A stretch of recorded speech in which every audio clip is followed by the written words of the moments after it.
Queridos irmãos e irmãs, na primeira leitura de hoje continuamos acompanhando Abraão e vemos hoje Abraão nesta figura de alguém que tem uma grande intimidade, proximidade com Deus e uma capacidade de intercessão. Deus confia e partilha com Abraão aquilo que ele pretende fazer.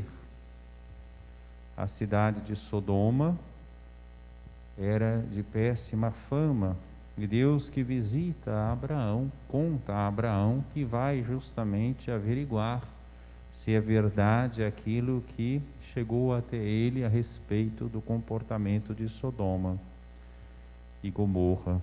O clamor contra Sodoma e Gomorra cresceu e agravou-se muito o seu pecado. Vou descer para verificar se as suas obras correspondem ou não ao clamor que chegou até mim, porque o pecado sempre fere os outros, e sobe então a Deus um clamor. Abraão, então, junto de Deus, passa a interceder, à maneira de um mercador oriental, fazendo uma espécie de pechincha. É interessante como Abraão chega para Deus com muita, ousadia e confiança. E ele começa dizendo, então: Senhor, vais exterminar o justo com o ímpio? E se nessa cidade tiver 50 justos, o Senhor não vai poupar a cidade? E Deus responde pacientemente que sim, se tiver 50 justos, poupará a cidade inteira. E Abraão continua, e dessa vez ele reconhece inclusive a sua pequenez, Estou sendo atrevido em falar ao meu Senhor, eu que sou pó e cinza. E se dos 50 justos faltassem 5? E assim vai. E Abraão vai baixando, 40, 30, 20, 10. Aí ele para, porque já foi até onde podia ir, porque para os orientais e no Antigo Testamento há essa grande concepção, e que é própria da nossa fé também, de que nós vivemos numa comunidade. Então, não era pensável, naquele contexto do Antigo Testamento, o que está subentendido, por causa de o Senhor pouparia a cidade inteira, porque não se pensa em termos individualistas, mas sempre em termos comunitários. Então ele foi até onde ele podia ir. Mas fica claro pelo contexto que Deus é misericordioso, como o Salmo que foi aqui cantado: o Senhor é indulgente e favorável. No Evangelho nós vemos as exigências para seguir Jesus. Entre os milagres que nós ouvimos há pouco, no Evangelho de Mateus, no capítulo 8, tem esse pequeno intervalo sobre o segmento antes de continuar com os outros sinais. Vejam que se aproxima de Jesus um mestre da lei, alguém que conhecia o Antigo Testamento, mas se sentiu cativado pela pregação de Jesus com autoridade. Quer dizer, esse mestre da lei percebeu que há algo mais em Jesus, muito mais do que um conhecimento erudito, culto das Sagradas Escrituras, da doutrina. E ele diz de forma entusiasmada: Mestre, eu te seguirei aonde quer que tu vás. Não sei a idade desse mestre da lei, mas essa expressão é muito típica de jovem. Eu te seguirei aonde quer que tu vás. E Jesus responde para ele pensar bem e olhar para a situação de Jesus. Jesus não pode oferecer para os seus seguidores uma vida confortável. As raposas têm suas tocas e as aves dos céus têm os seus ninhos, mas o Filho do Homem não tem onde reclinar a cabeça. Ele é itinerante. Ele está dizendo que quer seguir para onde quer, está disposto a enfrentar isso, essa insegurança, essa confiança e abandono total à providência divina. Outro dos discípulos disse a Jesus: Senhor, permite-me que primeiro eu vá sepultar meu pai. Algo muito justo e nobre, né? Então, se na primeira resposta Jesus chamou a atenção para o despojamento material, nessa segunda é o despojamento afetivo. Permita-me que primeiro eu vá sepultar meu pai. Jesus lhe respondeu: segue-me e deixa que os mortos sepultem seus mortos, né? Mostrando a urgência e a primazia do seguimento de Jesus. Meus queridos irmãos, não nos iludamos. Não há um jeito cômodo, acomodado para ser discípulo de Jesus. Há várias formas de segui-lo, sem dúvida, mas todas elas têm as suas exigências de não acomodação, de radicalidade. Nós temos aqueles que resolvem seguir Jesus e abraçam uma vida monástica num claustro, por exemplo, vivendo da oração, ora et labora. Nós temos aqueles que resolvem seguir Jesus e se dedicam aos doentes, nos hospitais, aos trabalhos de misericórdia com os pobres. Nós temos aqueles que vão seguir Jesus e se dedicam à educação dos jovens. Nós temos aqueles que vão seguir Jesus e se dedicam, por exemplo, à catequese paroquial, né? Tem várias formas de seguir Jesus, segundo o estado de vida, na família, na profissão, mas todas elas são exigentes, porque nós não podemos buscar Jesus só como uma espécie de lenitivo, de quebra-galho, para a gente viver a nossa vida do jeito que a gente quer. Seguir Jesus implica renunciar a nós mesmos. Seguir significa adesão. Cada um de nós deve se perguntar sobre a autenticidade do próprio seguimento de Jesus, à luz da palavra e à luz dos sacramentos que celebramos. Hoje a igreja celebra este santo que viveu com radicalidade esse seguimento. Santo Irineu de Lyon, ou de Lyon, aportuguesadamente, na França. Na verdade, ele nasceu em Esmirna, na Ásia Menor, região da Turquia. Foi discípulo de São Policarpo. São Policarpo foi discípulo de São João. São João, apóstolo do Senhor. Então nós estamos aqui tocando num santo que está diretamente ligado aos apóstolos. Irineu abraçou o cristianismo, adolescente ainda, ele era um ouvinte atento das pregações de São Policarpo. São Policarpo, bispo e mártir, conviveu com São João. Então, Santo Irineu descreve o jeito de São Policarpo falar.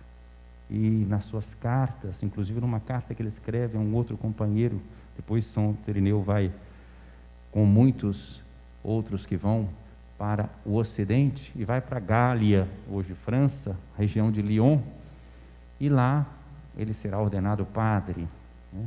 Mas ele conviveu primeiro com São Policarpo em Esmirna, e ele escreve que ele se lembra, como é muito comum às vezes, né, as pessoas se lembrarem com detalhes daquilo que está lá na nossa adolescência e juventude, né?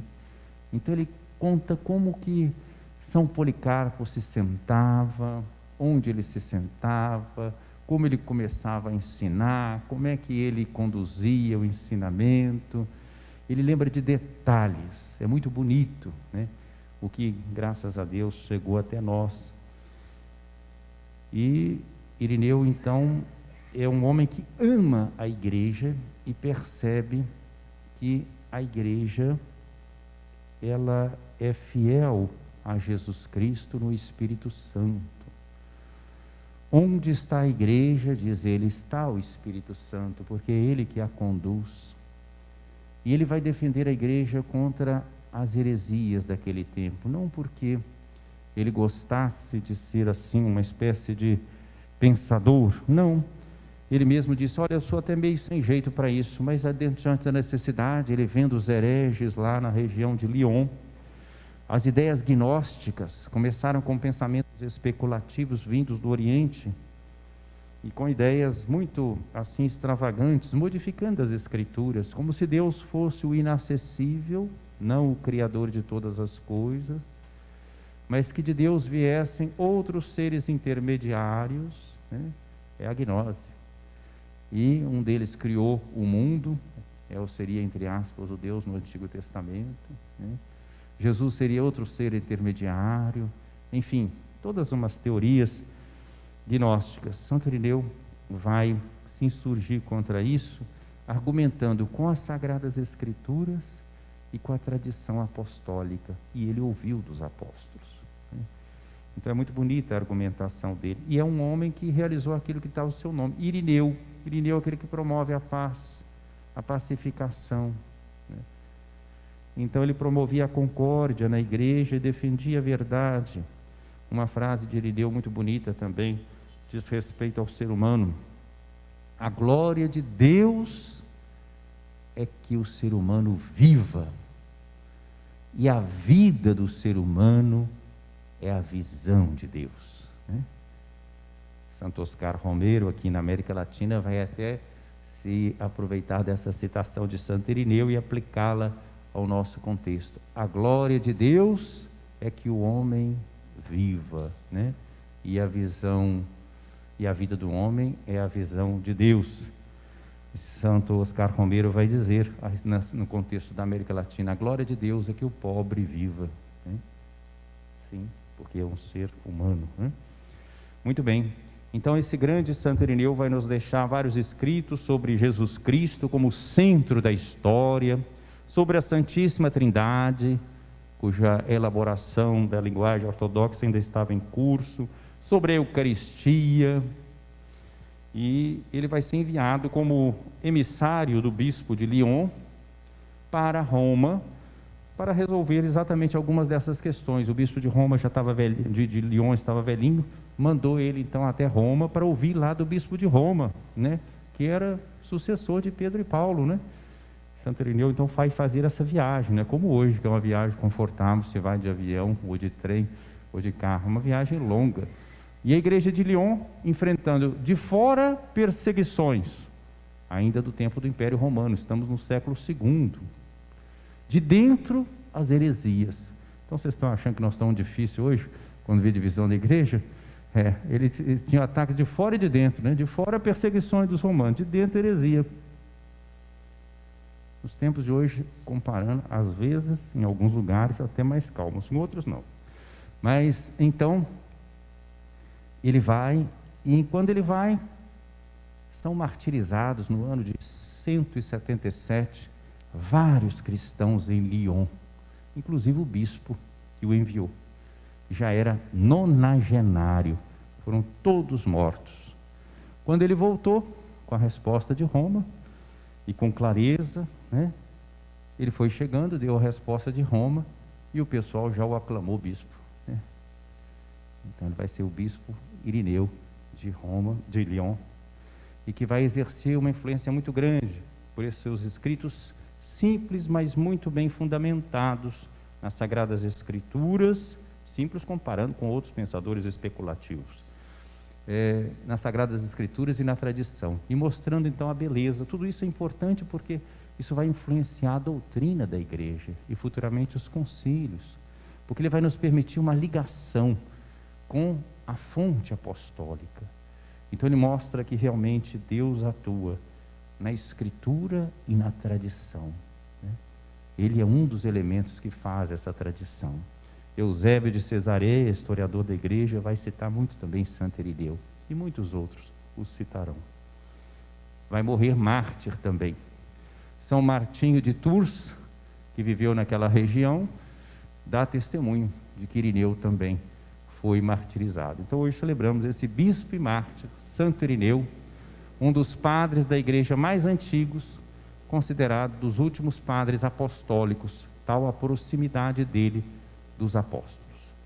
Viveu radicalmente o que nós ouvimos no Evangelho de hoje.